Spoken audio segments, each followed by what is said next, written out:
ወጣ ያየው ፕሊስ በምልክት ያው ድምጽ ባይሰማ ምልክት ሊያስቆሟት እያሳዩ ነበረ። እባክሽን አይነት ነገር አንደኛው ወደ ላይ ወደ መሮጥ ሞከረ። ኢቨን ሊይዛት ሁሉ ሞከረ ማለት ላይክ ለመቀበል ላይክ ብትወድቅ ይይዛታለሁ የሚል ነገር ግን አልሆነም። ያው ስትወድቅ ከዛ በላይ ማየት እንደ ሰውኝ አልቻልኩም። በጣም በቃ አስቆምኩት ቪዲዮን፣ ምክንያቱም ፉል ማየት ይከብዳል በጣም።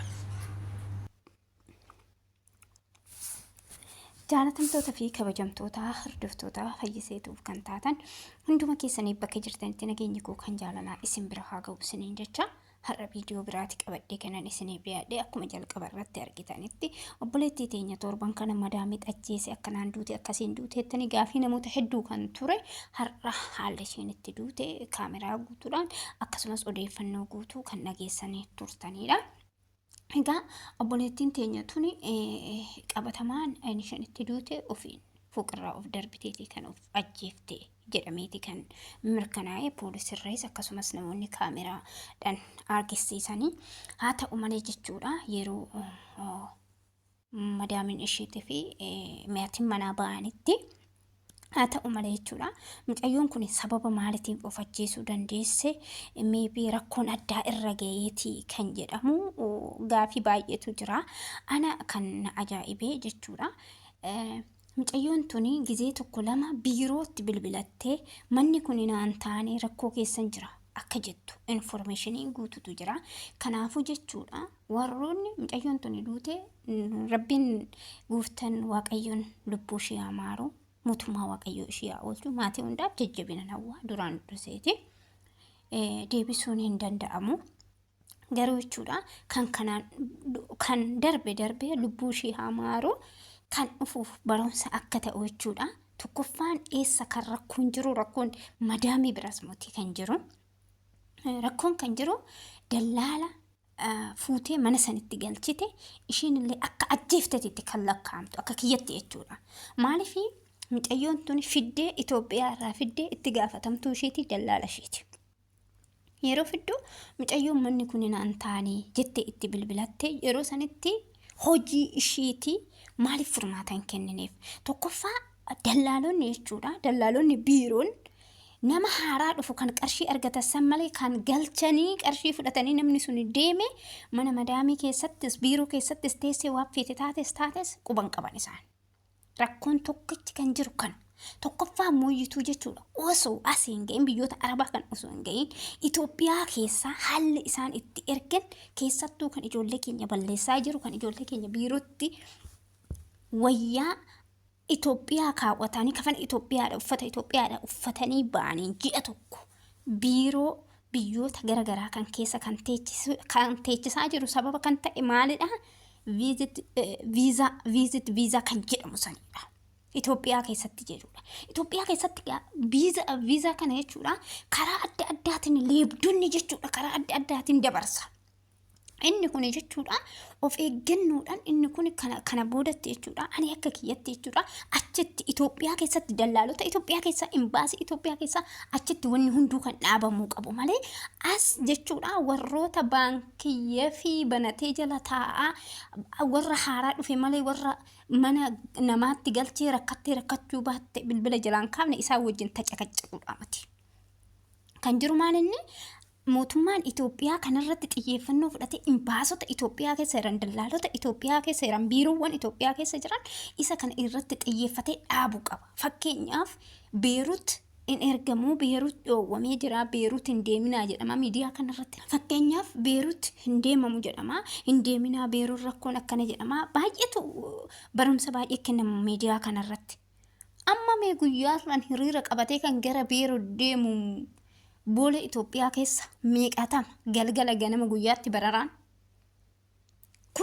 kuni eessa jira? Rakkoon Itoophiyaa keessa jira.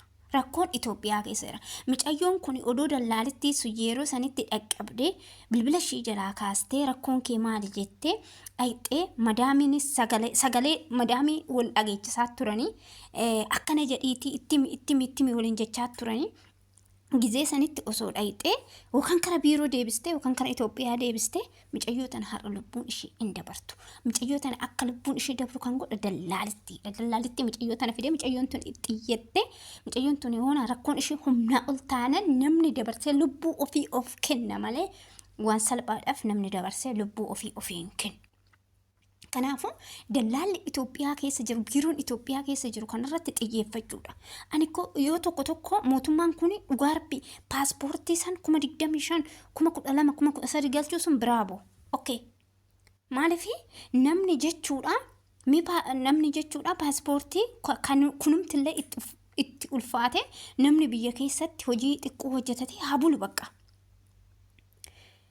Dhugaa rabbii baay'ee waan nama gaddisiisudha yeroo baay'ee jechuudha yeroo baay'ee mucayyoon tun umuriin ishii waggaa 15 jedhan kan amma duute argitan tun waggaa 15tti namni barateetu waan tokko barumsa isaatu hin xumuru waggaa 15 daa'ima waggaa 15 namni maatii sun maatii akkam maatii akkami daa'ima waggaa 15 kana araba dhayxee hojjettee birrii naa ergiti jedheeti maatii akkami daa'ima waggaa 15 kan gara arabaatitti ergatu unkaan jechuudha. Okay inni mee nama warri gaxarii kun keessattuu jechuudha haa deemtu malee umurii ilaalu namni tokko ollaa sanii yoo deeme mucayyoon akka leetuu deemte haa deemtu tiyyees akka maalan siniin jedha akka waan araba kana jechuun akka waan hojii tokkoon eebbifamanii deemanitti itti fakkaata warroota hin beektanii. Kanaafuu jechuudha okay mee isaan akkasitti wallaalummaa isaaniitirraan daa'ima ofii bakka eega garumti isaaniitu jabaatee haa ergan. Warrumti dallaalaa imbaasiin biiroowwan Itoophiyaa kun jechuudha nama hojii nama ijaasaatiin laalee daa'imaa fi guddaa adda baasee beekuu hin danda'u. Namni tokko waraqaa ragaa yookiin mattaawaqaa umurii 23-24 jedhee baafata waggaa 15 ta'e. Isuma laaluu qaba. Dirqama cheekii hin godhu. Garuu piroosesii fixee barsiisee maal godhee erga. Unkaan araba deemanii hojii ulfaataa kana hojjechuudhaa miti seerri jechuudha yuutuubii takka banachuudhaaf biizinasii tokko teessee bakka teessutti hojjechuudhaaf umurii waggaa 18 ta'uu qaba. Kanaafuu ani dhugaa rabbii baay'ee tokko na gaddisiise. Ijoolleen keenya haala kanaan biyyaa bahanii rakkoo akkanaatiin du'uu jechuun Itoophiyauma baay'ee kan du'u sabni biraa baay'ee hin du'u. Itoophiyauma kan du'u Itoophiyauma kan wal ajjeesu Itoophiyauma kan maal ta'u Itoophiyauma bakka hoolaa namni kan hoolaa duuti namaa akka hoolatitti kan laalamaa jirtu amma biyyuma Itoophiyaadha. Kanaafuu imbaasiin Itoophiyaa keessa jiru mootummaanis jechuudha warroonni iyyata baay'ee qabdan akkasumas sagalee baay'ee qabdan beekamtii qabdan fiilmasoonni akkasii kun wanta kanarratti dubbatanii dallaalonni Itoophiyaa keessa jiran biiroowwan Itoophiyaa keessa jiran imbaasiiwwan Itoophiyaa keessa jiran achumatti dhaabuu qaban. Nama tokko yoo erga seera qabeessan erganii iddoon hin taaneef yoo ta'e jijjiirsisuu iddoon ta'e